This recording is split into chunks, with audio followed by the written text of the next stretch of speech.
Hello everyone, welcome back to my channel. This is probably going to be my final video of the season, and in the upcoming season, of course, we're going to have so much content because of all those move updates. But I wanted to make this final video because I know some of you are probably still struggling to get to Legend, or maybe you want to make a push for Veteran and Expert. And the team I'm going to share with you guys today, I feel like is very easy to run. It's probably one of the easiest teams I've run this season, not in terms of, building the team, because obviously you need an XL Azumarill and you need a Registeel. But I feel like the strategy for this team is very, very simple. Literally, you win lead with Dragonite and then you RPS the backline. And if you lose lead to like a fairy type or an ice type, then you swap out immediately into your Azumarill. Pretty simple, I would say. And I won so many games with this team. I actually thought that this team was going to be my Legend team this season, but then I kind of found the other team that I posted the video on, and that one was way more consistent. This one does rely heavily on double shielding your Dragonite, and going 2 shields down early game is a little bit risky, and I started struggling with that, and that's why I switched to the other team.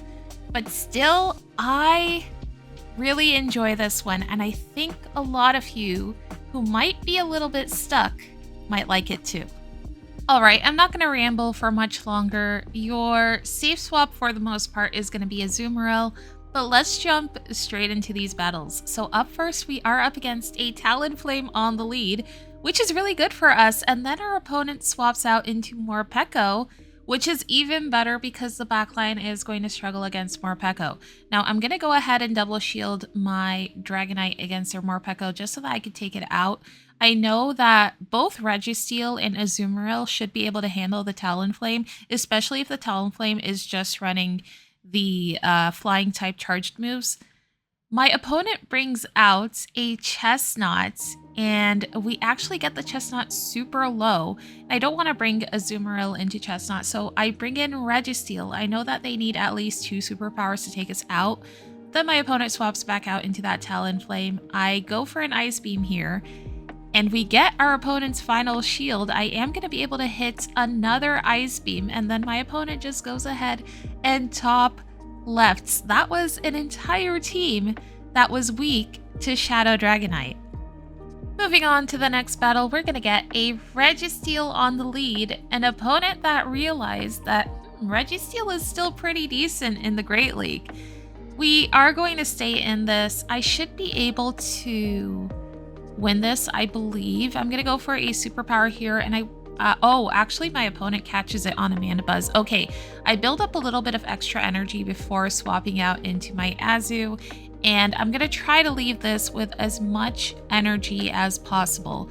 That way I can ensure that a debuffed superpower from my Dragonite will be enough to take the Registeel out, and I am going to save my final shield for my Dragonite. So with this team, you're running that very squishy Dragonite on the lead, but you have 2 very bulky Pokemon in the back, so you just need to hope that your backline doesn't need shields, because you are going to use both of your shields on your Dragonite. My opponent's final Pokemon is a Pidgeot. This is GG's for them because I have Registeel in the back. They see that Registeel, they go ahead and they top left. And we are going to move on to the next battle, where I'm not as lucky because I get a Wigglytuff on the lead. I swap immediately into Azu, and I'm going to go for an Ice Beam. That way I can throw a charged move before my opponent can throw a Swift. Okay, this is good. We get the Wigglytuff into the yellow, which is what we really want. And then my opponent brings out a Corsola. I am going to go for Play Roughs against this Corsola. I make it to another one, which is really nice. And we get a shield from my opponent. Okay, now I'm thinking, should I just bring in Dragonite here and go for a full farm down and double shield? I think that is what I'm going to do. Yep. They go for 2 Nightshades. I'm able to farm them down completely, and I should be able to reach a superpower for the Wigglytuff. Now we get our opponent's final shield, and I'm going to swap immediately into my Registeel. We managed to take that Swift, which is nice. Then my opponent's final Pokemon is a Diggersby. Okay, I really need to make it to 2 Focus Blasts to take this Diggersby out. But unfortunately for me, they are going to be able to reach a Scorching Sands and a Fire Punch. Now, my switch timer is up, so maybe I can farm the Diggersby down and leave with a superpower for the Wigglytuff. But that's also not going to happen because they make it to that Fire Punch. I'm still able to make it to the Focus Blast for the Wiggly, but the Diggersby is going to be able to quick attack our Registeel down. We made that game really close, even though we were hard countered in the lead and hard countered in the back.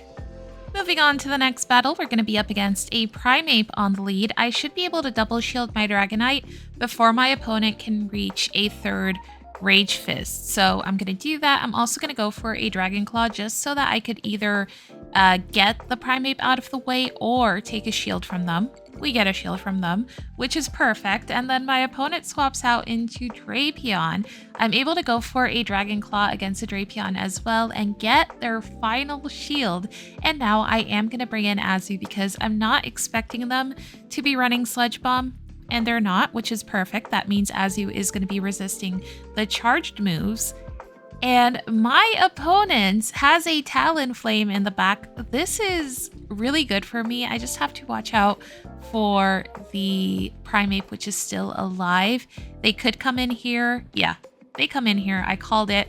I swapped immediately into Dragonite, Dragon Breath them down, and my opponent, it looks like, is not running a Fire-type charged move. So I am going to be able to make it to that Focus Blast for the Talonflame, take the Talonflame out, and we take that win. That first set was a 3-2, but I need to point out that these battles are not in order. These are just some battles from the past couple of weeks. Anyways, moving on to the next battle, we are going to be up against an Azu. Now, the way I like to play this lead is I will farm up energy on Dragonite, and then I will swap as they're about to reach the Ice Beam. That way I could either catch Ice Beam on my Azu, or I won't have to take a move on my Dragonite. Sometimes they don't. They keep farming, and they won't throw that Ice Beam immediately, which is okay as long as you save the shield for Dragonite, but it looks like my opponent is going to bring in a Superior for our Azu. They're able to destroy our Azu with the Superior, which is unfortunate. And I know that they're going to be able to reach 2 Aerial Aces, which is why I didn't want to shield the first one. They're going to bring that annoying Azu back in now, and I attempted to catch a move from them on my Registeel, but we're not successful. Now my opponent has a Drapion in the back. This is going to get super tricky. I don't think we can win this. Let's see. Let's not say this is a lost game yet, but I am going to have to take a crunch here from the Drapion. I'm going to go for another Zap Cannon. Let's see if my opponent shields. Yes, they use their final shield. Okay, I think I win this because my opponent messed up. They were probably calling that I was going to come back in with my Dragonite, which is super loaded on energy, to go for a move against that Drapion, but I didn't, and they ended up switch locking their Azu into our Registeel. Moving on to the next battle, we're going to be up against a Galarian Corsola on the lead. And the way I'll usually play this is I'll go for the Dragon Claw immediately, and if my opponent lets it go, then I will be able to shield once and farm them down.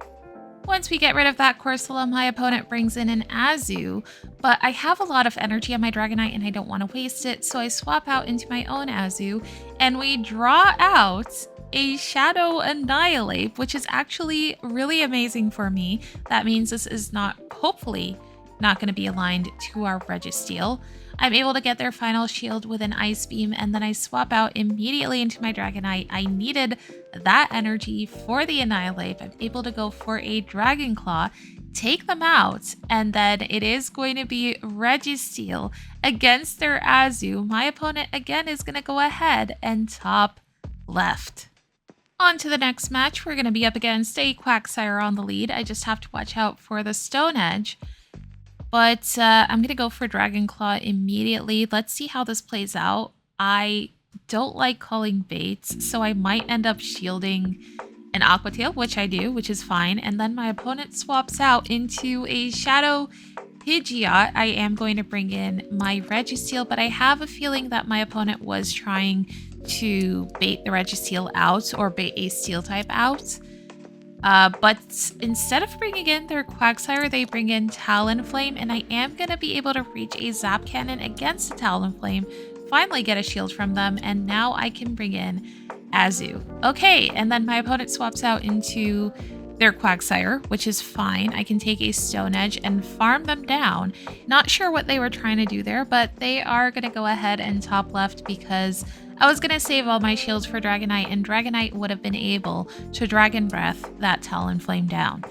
Moving on to the next battle, we are going to see another Corsola on the lead, and usually this lead is working out for me because most of my opponents are not going to shield the Dragon Claw on their Corsola because Corsola is pretty bulky. So I'm able to land the Dragon Claw and then Dragon Breath them down and come out with so much energy, and then my opponent here brings in an Azu. I'm going to swap out into my own Azu because I want to save that energy on my Dragonite like I did in a previous game. And it looks like my opponent is going to have a Primeape in the back. Really good that we are seeing it here because I have that Registeel. Okay, I'm just going to go straight for Ice Beams. I am going to be able to reach another one here, and I can swap immediately into my Dragonite, and we CMP tie here. I really need to get this Dragon Claw off. I do not need my final shield, so I shield the Rage Fist. We're able to get that Primeape out of the way, and as soon as my opponent is going to see a Registeel, I'm expecting them to top left, which they do, and we take that win. On to the next battle, we're going to be up against an Azu on the lead, another Azu, and I'm just going to stay in this, build up as much energy as I can, and then swap out into my own Azu, hoping to catch a move, but unfortunately this time, my opponent saves all that energy and then swaps into a Pachirisu, which is really terrible for me, but I am able to get 2 Play Roughs off here, which puts them into farm down range. So I decide to do something a little bit risky here, and I'm going to go ahead and double shield my Azumarill. Hopefully I can align the Registeel to their Azu, and then Dragonite can handle whatever third Pokemon my opponent has. The problem is, Dragonite without shields is pretty useless. My opponent's final Pokemon is a Shadow Drapion, and 1 Crunch is going to be enough to take us out here. So yeah, this going 2 shields down obviously wasn't going to work out for us. My opponent has a shield left for this Drapion, so this is basically a lost game for us. They even go ahead and catch a Zap Cannon on their Azu. Well played. But at this point, I should just go ahead and top left because I'm not going to be able to make it to 2 Focus Blasts or Zap Cannons to take this Drapion out. They even get a defense drop on a Registeel. So yeah, we are going to take a loss there, but that is still a 4-1 in that set. You guys can see how when you get used to playing the team, it's actually super easy to run. I mean, you could probably turn your brain off and run this team. There is a little bit of calling what your opponent has in the back. And speaking of calling what your opponent has in the back, moving on to the next battle, we are going to be up against a Malamar on the lead. And I am expecting a potential Diggersby and Toxapex in the back. I need my Azu on their Diggersby, and I need my Registeel on their Toxapex. So I'm going to go ahead and double shield my Dragonite, and now I have alignment. But my opponent has a shield left, so it could get a little bit tough here. I'm going to bring in Azu, go for these Ice Beams, and I think my opponent starts getting the attack debuffs on the Scorching Sands, which gets super annoying. They're going to go for another Scorching Sands here and get another attack debuff. I'm going to go for that Ice Beam here. They let it go. Oh, they don't have any shields left. Okay. But we make it to another Ice Beam, and it looks like I'm not going to be able to throw it, which is really unfortunate. I now have to take a move from their Diggersby, and it is going to be the Scorching Sands. I've reached that Focus Blast. I have to throw it to take the Diggersby out. And now I'm really hoping that the game returns the favor and I get an attack debuff on our Zap Cannon. I'm going to go for a Zap Cannon here, which I know is not going to be quite enough to take the Toxapex out, but we're able to lock on them down. So we did get the debuff, but we didn't actually need it. Still, I was worried that they would have survived with a little more health and made it to another brine. But anyways, moving on to the next battle, we are going to be up against a Shadow Annihilate on the lead. I go ahead and shield their first move, and I'm going to throw the Dragon Claw right before they reach their second move. Okay, we get a shield from them, but I am going to go ahead and invest both of my shields into my Dragonite. My opponent brings out a Drapion. We get their final shield, and then I swap into Azu. Okay. I should be able to land one move on this Drapion to take it out. The crunches are going to be resisted, but I'm going to go for an Ice Beam here. Was this the right call? Do they live? No, they don't survive. Okay, that was the right call. My opponent's final Pokemon is a Corviknight, and Registeel is going to eat this Corviknight for breakfast. I'm even almost able to make it to 2 Ice Beams, but of course my opponent is going to take my Azu out because they are in the yellow. Just keeping in mind that the Annihilate is still alive, so my opponent tried to swap into Annihilate to do damage to my Registeel, but I brought in Dragonite immediately, was able to take them out, and then they go ahead and they top left. Again, another opponent top lefting. Have you guys seen so many top lefts before? Everyone is seeing Registeel and quitting. I feel like a lot of people have underestimated Registeel. Now this next match is a very interesting one. I was so surprised we won this because my opponent leads Wigglytuff. Of course, I swap immediately into Azu, and they have a Bastiodon in the back. I do as much damage as I can to the Bastiodon, and then I just swap into Registeel. I have no idea what the third could be, probably another Steel type, but I am going to have to take a Flamethrower here, and then they bring Wigglytuff back into Registeel, which is really interesting. I am going to be able to get a Zap Cannon off here, which they shield, but I make it to another move anyways, and they let it go on Wigglytuff. My opponent's final Pokemon is a Steelix, and the Steelix is running Dragon Tail, which is not great for my Dragonite, but Azu might have a chance here. I swap into Azu. I am going to go for an Ice Beam here. Hopefully my opponent lets it go. They do. Okay, probably saving the shield just in case I make it to a superpower on Dragonite, but I decide to shield my Azu and go for another Ice Beam here. Finally, we get their last shield, and I should be able to bring in Registeel to take the Psychic Fangs. Yeah, they are going to go for that Psychic Fangs, and hopefully we've gotten them low enough to where I can come in with my Dragonite, Dragon Breath them down, and somehow we were able to take that win. I have no idea how, but we got it. On to the next battle, we're going to see a Diggersby on the lead, keeping in mind that a Diggersby lead could have a Toxapex in the back. I let the first Fire Punch go, and then my opponent actually decides to swap into that Toxapex, which is perfect for me. I can align my Registeel to it. As soon as they see the Registeel, guess what they do? They top left. The next battle, another top left. I guess their entire team was weak to Shadow Dragonite, but we have reached the final battle of the video. This is going to be another win, and we are going to end off this set with a 5-0, which is really amazing. I highly recommend this team if you guys want to try it out now before the season ends. I don't know how this team is going to perform in the next season. I could still imagine it might be good, but that is going to bring us to the end of our video. If you guys like my content, please consider subscribing, maybe leave a like. It helps me out so much. And I will see you guys in my next video, which is going to be in the new season. Bye bye.